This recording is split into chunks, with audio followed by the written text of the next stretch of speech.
both radio and television.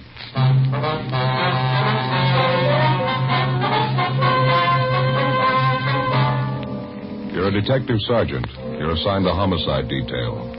A 39-year-old housewife disappears suddenly. There's no explanation for it. 5 days later, evidence of possible foul play is uncovered. Your job, investigate. Fatima, America's first largest-selling blended cigarette. Now, best of all, king-size cigarettes. Prove it yourself today. Compare Fatima with any other king-size cigarette. 1. Fatima's length filters the smoke 85 millimeters for your protection. 2. Fatima's length cools the smoke for your protection. 3. Fatima's length gives you those extra puffs, 21% longer than standard cigarette size. And in Fatima, you get an extra mild and soothing smoke, plus the added protection of Fatima quality. Definitely the best quality in its class, but the same price as the cigarette you're now smoking. Buy Fatima in the bright, sunny yellow pack. Best of all, king-size cigarettes.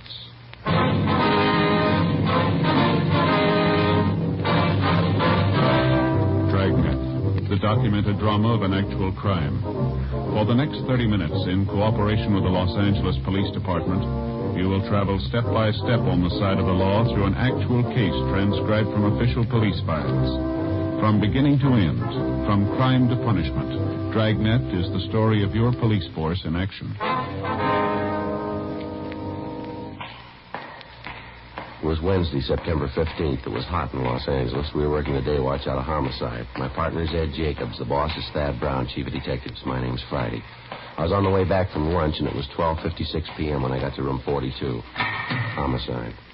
Hi, Joe. Waiting for you. Hi, Ed. Al, here you got something for us, huh? Mm-hmm. Here's the report right here. Gardener by the name of Abbott called in day before yesterday. Chester Abbott said his wife disappeared from their home out in the valley Thursday night. He says he thinks she left him. Happens every day. Not this way, it doesn't. Walsh and I went out to talk to the man yesterday. His story doesn't make too much sense. How do you mean now? None of his wife's clothes are missing, none of her luggage. She even left her pocketbook behind, full of money. We found out from the neighbors the missing woman has a 17-year-old boy by a former marriage. Does that mean anything? He's an only child. Mother dotes on the kid. She didn't even say goodbye to him. Well, how'd this Chester Abbott impress you? Pretty grouchy with Walsh and me. No cooperation. Wants to find his wife, doesn't he? I don't know. I'm not sure. He's no help, I can tell you that much. Could I see that report, Al? Yeah, here you. Thank you. Florence Trumbull Abbott, age 39. Abbott's her second husband. First one died a little after the boy was born. Mm-hmm. Disappeared Thursday night from the home, 546 Belasco Road, between 7 and 8 o'clock. Well, when did Abbott call in to notify you? Monday afternoon. Told us he thought his wife might have been spending the weekend with her sister. When he found out she wasn't, he called us. Mm-hmm. You meet the boy when you were out there? Yeah, that's another thing. How do you mean? The kid came riding up on a bike when we were talking to one of the neighbors. We tried to talk to him, but the old man came out and hustled the boy into the house. Then he started chewing us out. Well, what's his trouble? Told us it was our job to find his wife, not to go prying into his stepson's affairs. That's a new slant. Well, how about the woman's friends and relatives? They've been checked out yet, Al? Walsh is on it now. Don't think he's had much luck contacting him so far. I'll tell you the truth, I don't like the looks of it. Yeah. Mrs. Abbott have any other relatives here? I mean, besides the sister and 2 aunts? Yeah, I got the list right over here. Sure wish we had a chance to talk to that boy. You notice anything else out of the way about Mr. Abbott, Al? Well, I don't know. Here's that list, Joe. Oh, thank you. Abbott was upset, all right. I don't know, though. He didn't exactly strike me as reacting the way a normal man reacts when his wife's disappeared. Well, how about a copy of this report? You got one to spare? Yeah, sure. Just a minute. Yeah. Missing persons, Bargetti. That's right. This is Bargetti speaking. Who's that? Oh, yeah. Yeah, sure. About what? All right, good. 4 o'clock? Fine. All right, son. Goodbye. Well, that was the boy I was telling you about, Mr. Abbott's stepson. What do you want? He wants to talk to us. Sounded worried. About his mother? He thinks something's happened to her. In police work, missing persons detail is not a department separate in itself. It's organized as a part of homicide division. When the possibility of homicide arises in the course of handling a case, missing persons immediately turns the matter over to homicide officers for investigation. When we got the call from the Abbott boy, we automatically took over. According to Al Bargetti, the boy said he suspected his stepfather and he didn't want him to know of any meeting between him and police officers. At 3:15, Ed and I left the office and drove to the meeting place designated by the boy, the Dairyland Fountain and Coffee Shop near the corner of Fairfax and Hollywood Boulevard. We got there at 3:50 p.m. At 8 minutes past 5, the Abbott boy still had not arrived. We waited another 15 minutes, and then we left and drove out to the valley and pulled up in front of the main gate to the Abbott nursery on Velasco Road. The house itself was set well back on the property, which covered about 5 acres of ground. The entire nursery was surrounded by a 6-foot chain-link fence, and it looked like every available foot of ground inside was planted with some kind of flower or shrub. Mr. Abbott met us at the gate. He had 3 full-grown mastiffs with him. He held them on a chain. Yes, what do you want? Police officers. You Chester Abbott? That's right. What do you want? Well, if you can get those dogs quiet for a moment, we'd like to ask you some questions. Pretty busy now. Can't you come back tomorrow? No, it's important, Abbott. We'd like to talk to you now. All right, if you have to. Yes, time. Get down there. You two, Joe. Quiet. I said quiet. All right. Now, what do you want? Mind if we come inside, sir? These watchdogs of mine are pretty vicious. We can talk here at the gate. All right. We've been assigned to look into your wife's disappearance, Abbott. This is my partner, Sergeant Jacobs. My name's Friday. Find out anything about my wife yet? Nothing definite, no. Thought maybe you could help us. Mind telling us exactly what happened the night she disappeared? What do you mean, what happened? Oh, when did you see her last? When did you first notice she was gone? Well, we had dinner Thursday night about 7 o'clock, then I laid down for a nap. Florence went out on the front porch for some air. I woke up a little before 8 o'clock and went outside to look for her. She was gone. No one saw her leave, Mr. Abbott? Not that I know of. Maybe one of our neighbors. You can ask them. They seem to know everybody's business. How about your stepson? Wasn't he home Thursday night? Bruce? No, he went out to a show with some other kids. When did he get back from the show, you remember? About 10 o'clock, I think. Why? Where's the boy now, Abbott? Who are you looking for, my wife or stepson? Both of them. Where is he? Gone. I took him over to my sister's in Alhambra. He's been feeling bad since his mother disappeared. Figured the change to do him good. Well, when did you take him over to your sister's? This afternoon. What's that got to do with it? I'd like to talk to him. No, you can't. You won't allow it. The boy's too upset right now, and I can't allow I'm it. afraid you're going to have to allow it, Abbott. Listen, mister, you can get off this property right now if you're going to get fresh with me. No cops giving me any sass. Get down there, honey. Quiet. Nobody's giving you sass. We want to talk to your stepson, that's all. He might be able to give us a lead on the whereabouts of your wife. And I say you can't see the boy. You've been looking for Florence for a week, and you haven't found a thing. I'll get somebody else to look for her. It's my business anyway, nobody else's. It's our business if anything happened to her. What are you talking about? You better get your coat, Abbott. I'd like to talk to you downtown. Come through that gate, and I'll let these dogs go. We'd hate to shoot them, mister. Wait, what are you trying to prove anyhow? What do I have to go downtown for? I'll tell you when we get there. Now get your coat. Chester Abbott turned, made his way up the path and into the house. A few minutes later, he came out, closed the gate behind him, and got into our car. On the way back downtown, he talked pleasantly about the weather, the nursery business, and his dogs. When we got to the office, we found out the reason for his sudden change in temperament. His lawyer was waiting for us at the door. We tried to interrogate Abbott, but the lawyer objected to just about every question we asked. It was hopeless, and we knew it, and so did the lawyer. We released Abbott, but not before we got the name and address of his sister in Alhambra, where the stepson, Bruce, was supposedly staying. After Abbott and his lawyer left, Ed and I signed out of the office and drove to Alhambra to check on the boy. Bargetti sure had this one pegged. Real sleeper. Yeah. Like to know how the stepson missed that date with us this afternoon. The boy called us from the house. Stepfather could have overheard him. That's possible. Sister's house ought to be along this block, shouldn't it? Let's see. 1408. 06, yeah. Yeah, there it is. Gray Cottage, 1402. Okay, let's pull up here, huh? Right.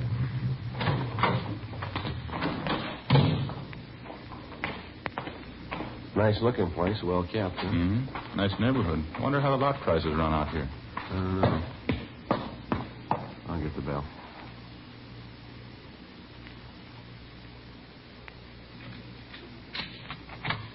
Yes, what is it? Police officers, ma'am. You Miss Abbott? Yes, Helen Abbott. Why? Well, we talked to your brother earlier today, Miss Abbott. He said he brought his stepson, Bruce, over here to stay a while. We'd like to see him if we could. Bruce? Well, yes, he was here until about an hour and a half ago. I went to the store, and when I came back, he was gone. You any idea where we can find him, Miss Abbott? Well, I telephoned my brother Chester just before you came to the door. Bruce isn't there. Yes, ma'am. Do you mind if we came in and looked around, Miss Abbott? It won't take long. Well, why?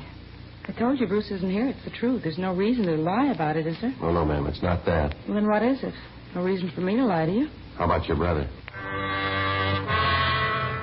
We went in and looked the house over from one end to the other. There wasn't a trace of the boy. We drove back to the Abbott nursery and satisfied ourselves the boy wasn't there. Meantime, the home of Chester Abbott's sister in Alhambra was kept under constant surveillance. No one came or went. The next morning, when Ed and I checked in for work as usual at 8 a.m., we met with Sergeant Al Bargetti.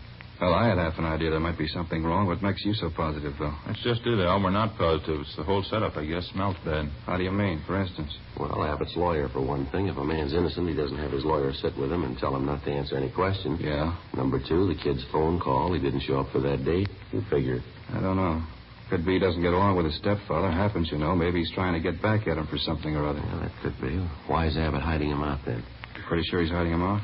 The way things been going, no other way to take it. Huh. Mrs. Abbott walked away from her home last Thursday night. Nobody saw her. She took nothing with her. No luggage, no clothes, no money. That's it. You checked with her family doctor? Yesterday, told us Mrs. Abbott was in perfect health. Checked her bank statements, double-checked the name through Wanderer's file, repeaters file, missing persons. Couldn't find it in either one. Her relatives, too. How you talked to them? Some of them, yeah, Al. Got a few more to check out this morning. Oh. Well, one thing's certain. No clothes, no money, no luggage. She couldn't have gone very far. You checked all the angles, huh? Well, the sheriff's office, the jails, the hospitals. Sent out a teletype and an APB. She's been gone almost a week, and nobody's seen her. Now, how's that add up to you? Well, they got an idea. Yeah. I hope I'm wrong. 8:45 a.m. Ed and I left the office and continued making the rounds of the missing woman's friends and relatives. We checked at the Western National Bank, where Mrs. Abbott maintained another account. Her savings statement showed a total balance of $31,564.17. Her checking account had a balance of $842.71. At the Farmers Mutual, we found the record of an insurance policy issued to Florence Trumbull Abbott. It was a 20-pay life policy covering the insured in the amount of $30,000. The beneficiary was listed as the insured's son, Bruce Trumbull Abbott, if living upon receipt of such due proof. If not, the insured's husband, Chester J. Abbott. By the time we finished checking the missing woman's financial status, we figured we had a fair suspect in the husband, Chester Abbott. From casual reports, we knew he was a frugal man, almost to the point of obsession. If he was greedy as well, if he wanted or needed money badly enough to kill, then he had all the motives necessary to murder his wife. Maybe his stepson, too. 6:40 p.m., Ed and I drove back to the office. Go ahead. Long day. Out of mileage. Wonder if Al's still around. Hey, Bargetti.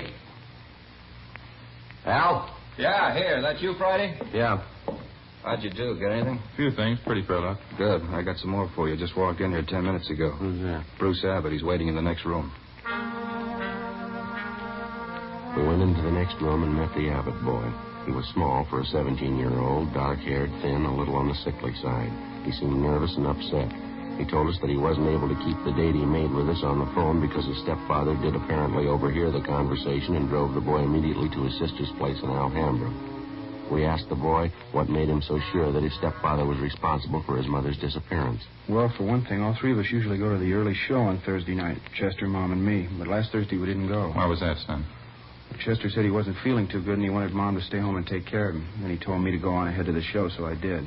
What time did you get home, Bruce? About 10:15, 10 o'clock. Did you notice anything unusual when you got home, son? Not so much, no. Mom wasn't there.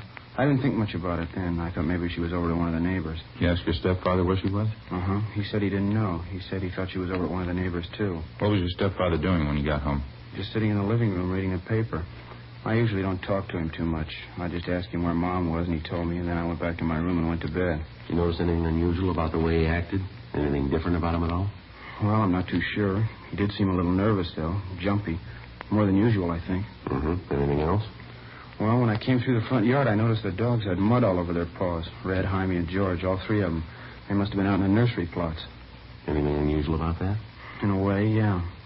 You see, the dogs don't go out in the plots unless Chester's with them. He doesn't want them to trample the seedlings. I noticed Chester had mud on his shoes that night, too. You figure your stepfather was out digging somewhere in the nursery plots that night, huh? Yeah, that's right. Digging somewhere. He must have been. Can't figure out why, though. How do you mean, son? My stepfather never works at night.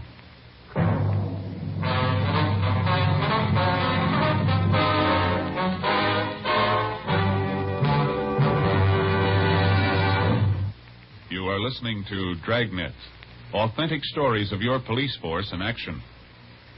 Compare Fatima with any other king-size cigarette. 1. Fatima's length filters the smoke 85 millimeters for your protection. 2. Fatima's length cools the smoke for your protection. 3. Fatima's length gives you those extra puffs, 21% longer than standard cigarette size. And in Fatima, you get an extra mild and soothing smoke plus the added protection of Fatima quality. To show our confidence in Fatima, we make this money-back guarantee to every king-size cigarette smoker. Buy a pack of Fatimas. Enjoy Fatima quality, extra mildness, and superbly blended tobaccos. If you're not convinced Fatima is better than the king-size cigarette you're now smoking, just return the pack and the unsmoked Fatimas before August 1st, 1952, and we'll give you your money back plus postage. Fatima, Box 37, New York 1. Remember, each king-size Fatima gives you an extra mild and soothing smoke, plus the added protection of Fatima quality. Switch to Fatima today. Best of all, king-size cigarettes.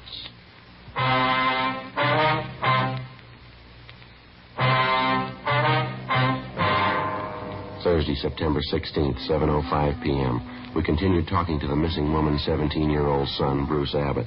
As the interview went on, it became more and more obvious that the boy and his stepfather, Chester Abbott, didn't get along at all.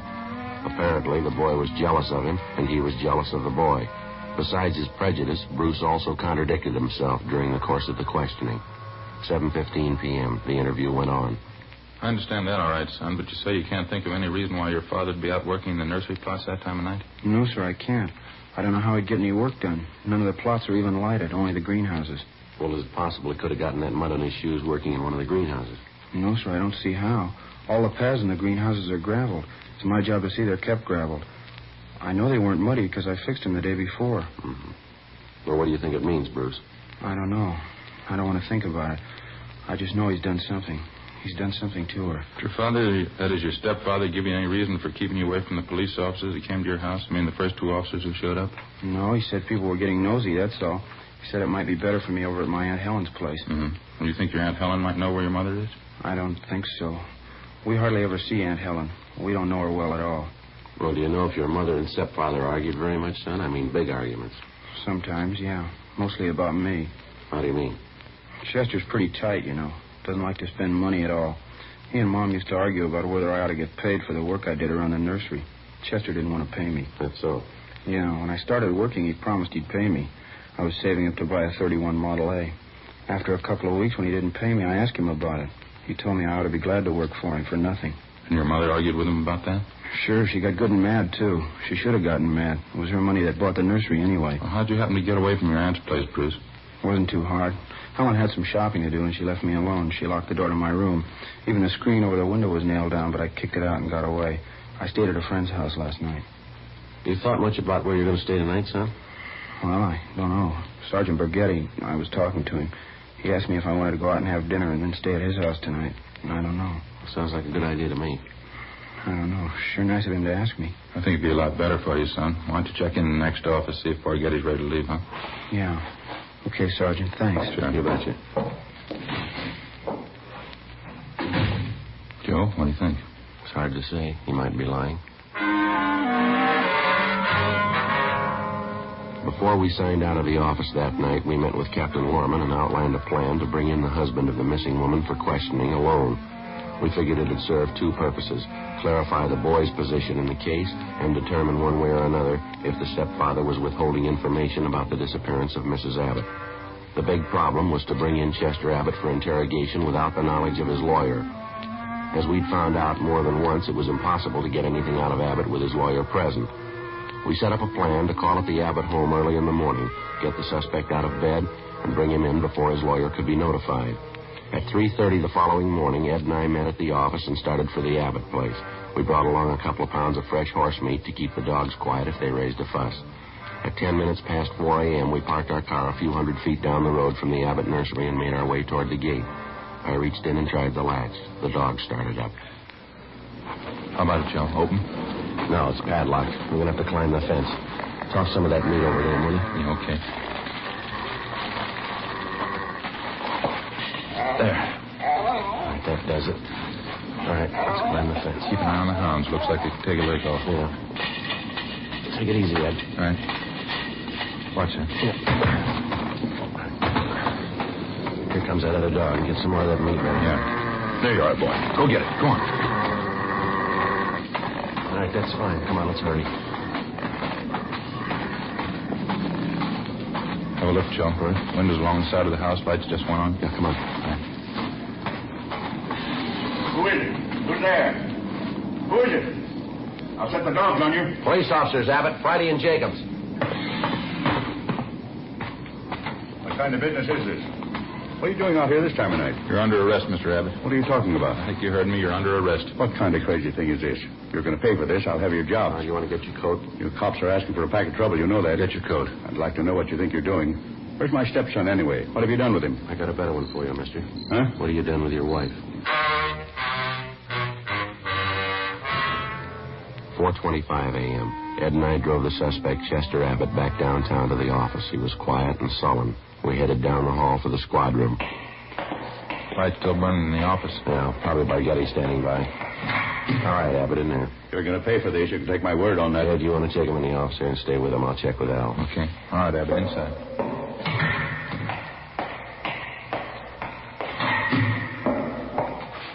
Joe, you bring him in? Yeah, he's next door. Ed's with him. Tough. Somebody must have seen you. No, I don't think so. They must have. Well, why? What do you mean? Abbott's lawyer. He's sitting in the next room. How the lawyer had been notified, we couldn't be sure. Again, we tried to question Abbott, and again, on the advice of his attorney, he refused to answer practically every question we put to him. We released him. That day, Captain Lorman assigned 2 men to stake out on the nursery and report on all of Chester Abbott's movements. A little after 7 p.m., just after nightfall, we tried again to bring the suspect in for questioning without his lawyer's knowledge. It didn't work. The men assigned to stake out on the Abbott place reported definitely that someone was tipping off the attorney whenever unknown visitors showed up at the nursery and drove off together with Mr. Abbott. There was nothing we could do about it. The following morning, Al Bargetti came up with a lead. Had a long talk with the boy last night. Think he came up with a pretty fair lead. How's that? The old man's responsible. We know there's only one way we'll get a conviction. Yeah? Find the body and enough evidence to tie him in. Yeah, well, where do we start looking? In a new rose bed. It's next to one of the greenhouses in Abbott's nursery. Boy tell you this? Yeah, seems to make sense. We know old man Abbott's crazy about saving $1. We found that out from the neighbors and the relatives. Mm-hmm. On the nursery trade, especially in the limited area Abbott has to work in, you cultivate every foot of ground you have. You plant every foot of soil with something. Well, yeah, Al, what's the point? Well, Abbott's not the type to waste anything. He wouldn't let ground lie fallow when he could plant something that might bring in a few dollars next spring. Mm-hmm. Bruce tells me his stepfather has every inch of the property planted with something. Everything except the 6x8 plot of ground in that rose garden. Well, what did the boy say? The plot been vacant for a long? Well, he says his stepfather got it ready for planting a week and a half ago. It's still vacant. Be worth checking out. How do we do it? We can order up a crew from the crime lab. They can take probings through the plot all around it. They ought to be able to tell us how deep the ground's been worked over lately. Okay. What do you figure, tonight? Yeah, I think so, yeah. Maybe 11, 12 o'clock. What about old man Abbott? You think he's going to sit still for it? If the hunch pays off, he's going to sit still a long time. It was 10 minutes past 11 that night when we got to the Abbott nursery. Lee Jones and the crime lab crew, Al Bargetti, Ed, and 2 other men from homicide. The men on stakeout told us Chester Abbott, along with his attorney, had left the house a half hour before in his car, a dark blue coupe. They hadn't returned. Ed brought along another supply of fresh horse meat for the dogs, so we didn't have any trouble there. We located the vacant plot of ground in the rose bed next to one of the greenhouses, as Bruce Abbott had described it to Bargetti. The crime lab crew started probing. The ground obviously had been worked over recently, and to some depth. They started digging. Anderson, get that light over here, will you? Thanks. Joe, see anything? No. Let's keep digging. It's right over here. Yeah. You know, this is it. He wasn't taking any chances. Down a good 4 or 5 feet now, wouldn't you say? Yeah, at least that. Anderson, more light, huh? All right, let's go at it. All right, wait a minute. Yeah. Woman's shoe here. Come on.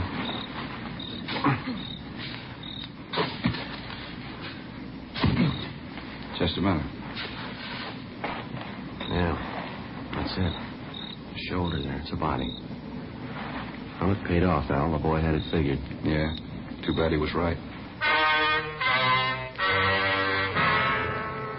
Ed and I went back to our car and notified communications to broadcast a warrant for murder on Chester Abbott.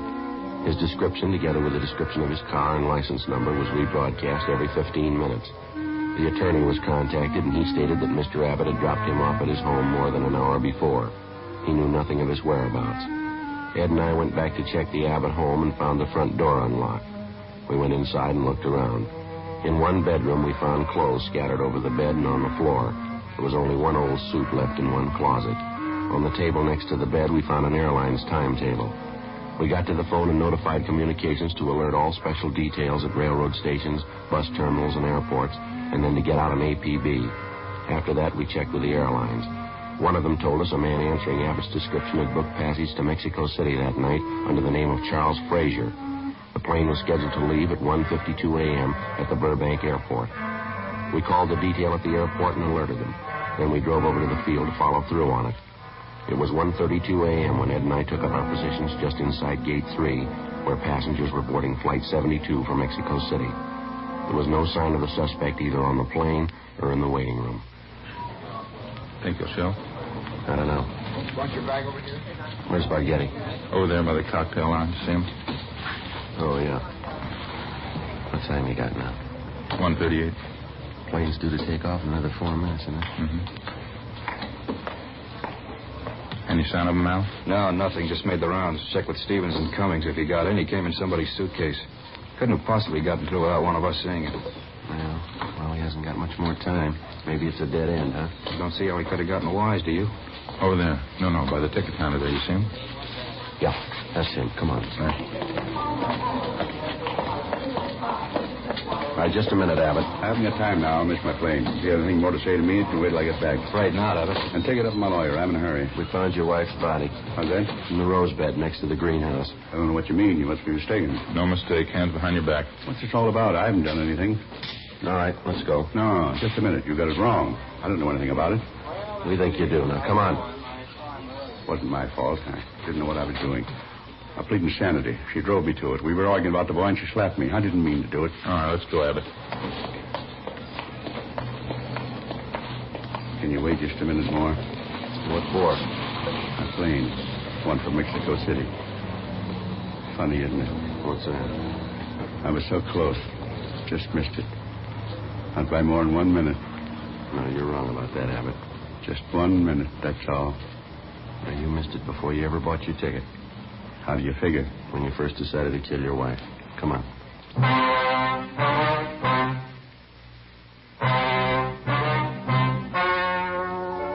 The story you have just heard was true. The names were changed to protect the innocent. On December 19th, trial was held in Superior Court, Department 89, City and County of Los Angeles, State of California. In a moment, the results of that trial. Now, here is our star, Jack Webb. Thank you, George Fenneman. Friends, I'm holding 2 sets of fingerprint cards. Now, on one, prints found at the scene of a crime. On the second, a suspect's taken from files. Now, the only way in the world you can tell they're made by the same suspect is by comparison. If you'll compare Fatima with any other king-size cigarette, you'll find Fatima's length filters the smoke 85 millimeters for your protection. Fatima's length cools the smoke for your protection. Fatima's length gives you those extra puffs, 21% longer than standard cigarette size. And you get an extra mild and soothing smoke, plus the added protection of Fatima quality. Prove it today. Buy Fatima.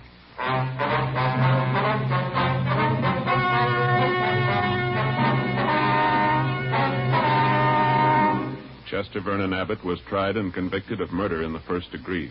The jury failed to recommend clemency. Abbott was executed in the lethal gas chamber at the State Penitentiary, San Quentin, California.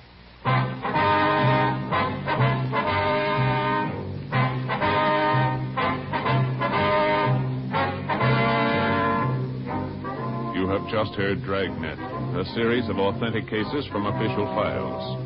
Technical advice comes from the Office of Chief of Police W.H. Parker, Los Angeles Police Department. Technical advisors Captain Jack Donahoe, Sergeant Marty Wynn, and Sergeant Vance Brasher. Heard tonight were Barney Phillips and Herb Ellis. Script by Jim Moser. Music by Walter Schumann. Hal Gibney speaking.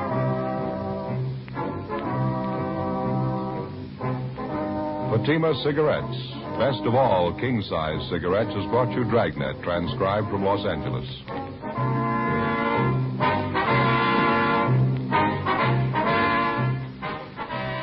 Now it's Counter Spy on NBC.